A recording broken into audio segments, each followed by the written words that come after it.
In the 2023 season, the Kansas City Royals went 56 and 106 and finished in last place in the American League Central.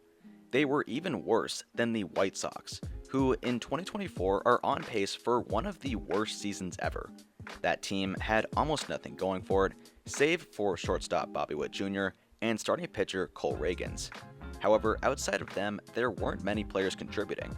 And it's for this reason that with a terrible offense and terrible pitching, that the Royals finished in last place in their division. That team ranked 25th in OPS, 26th in home runs, 28th in ERA, 26th in pitcher strikeout rate, and were bottom 10 in defensive runs saved.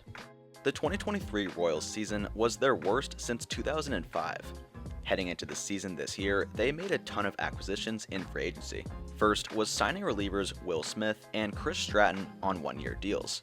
From there, the front office targeted starting pitchers, the first of which was 34-year-old veteran Seth Lugo. The right-hander put up a 3.56 ERA over the last 3 seasons with the Mets and the Padres. That deal was for 3 years and $45 million. Next in line after him was another veteran starter, this time in Michael Wacha. He had been really solid for Boston in the 2022 season and then for San Diego in 2023. His contract was for 2 years and $32 million.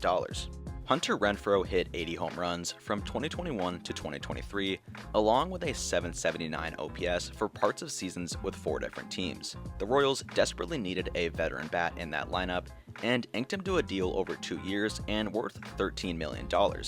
In about a week, the Royals had partially addressed needs in the bullpen, starting rotation, and their lineup. With these moves in mind, people were optimistic about the team and how they would play in 2024. The most optimistic people had them winning 85, maybe 86 games, and possibly sneaking into the playoffs as the number 6 seed. Having won only 56 games in 2023, there was infinite room to improve, and as the playoffs get closer and closer this year, we can see just how much they truly have improved.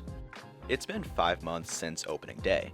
In that time, a lot of things have happened around MLB.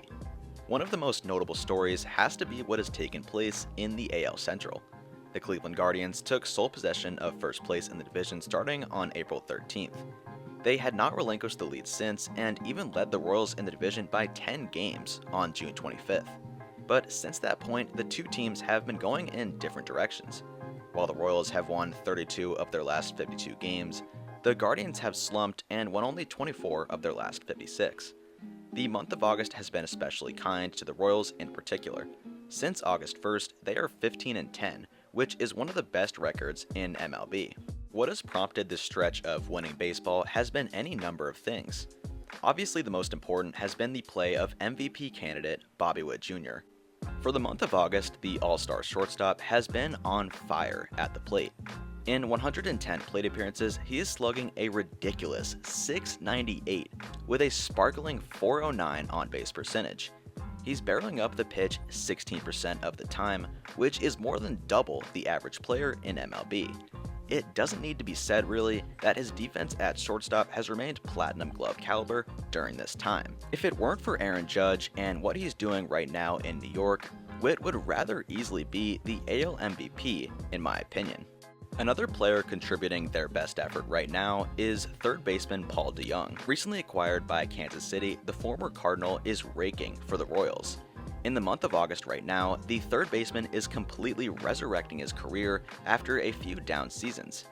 He has 8 extra base hits in 60 plate appearances and has an average exit velocity of 90.6 miles per hour off the bat. For his career before 2024, his average exit velo was a measly 87.3 miles per hour, which is worse than about 80% of MLB hitters. He hasn't been a Royal for very long, but is definitely making his impact known.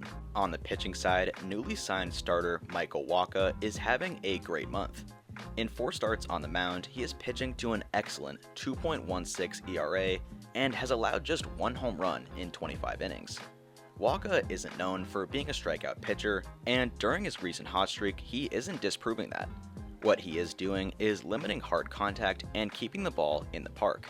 There are other players getting hot right now for the Royals, but I picked these players in specific because they've elevated their performance a lot compared to the first 4 months of the season. Right now, the Kansas City Royals are 75 and 59 and tied for first place in the AL Central with the Guardians.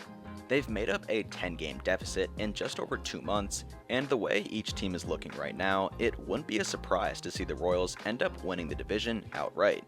Their remaining schedule is admittedly really tough, but if things keep going like they are right now, it's definitely possible that they can make a run and can grab the first round bye in the playoffs. Definitely like and subscribe if you haven't yet, and thanks for watching this video.